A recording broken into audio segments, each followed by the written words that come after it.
হজে গিয়ে আমরা দম শব্দের সঙ্গে পরিচিত হই, যে দম দিতে হয়। জি জি।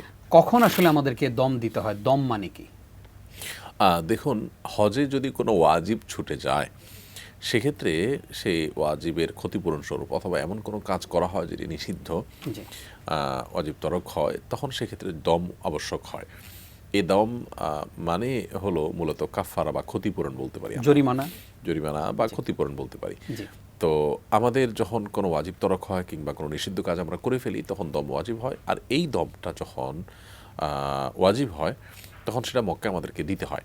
দমটা মক্কায় আদায়যোগ্য একমাত্র। দম হলো মূলত পশু জবেহের মাধ্যমে ক্ষতিপূরণ। এর আরও অপশনও আছে, এটি হলো প্রধান অপশন। তো আমরা যদি কেউ এরকম কোনো ভুলভাল করে থাকি, তাহলে সেটা করতে হবে। কারোর পশু কোরবানি করার মতো সামর্থ্য নেই, তখন তিনি রোজা রাখবেন। 7টা রোজা আসার পর আর 3টা রোজা, সেখানে মোট 10টা রোজা তিনি রাখবেন। এর মাধ্যমে তিনি ক্ষতিপূরণ করবেন। তো আমাদের সেখানে বড় কোনো ভুল হলে, বড় ভুল বলতে ওয়াজিব তরকের ব্যাপার স্যাপার অথবা নিষিদ্ধ লঙ্ঘন, এরকম কোনো ব্যাপার হলে তখন যে ক্ষতিপূরণটা আমাদের উপরে বর্তায়, এটাকে দম বলা হয়। হজের প্রস্তুতির আলোচনা যেহেতু চলছে পর্বে, এই প্রসঙ্গে একটু কথা বলা যায়। আমাদের দেশে অনেক এজেন্সি আছে হাজিদের কাছ থেকে এই দমের টাকা নিয়ে নেন। জি। যে একটা পশু কোরবানিতে 700-800 রিয়াল লাগবে, সেটা আপনার বাংলাদেশি মুদ্রায় আপনার যেটাই হয় প্রায় 21-22 হাজার 23 হাজার টাকা যেটাই হয়। তো এই যে একটা ব্যাপার আমাদের দেশে অনেক এজেন্সি করে থাকে, খুবই গর্হিত কাজ।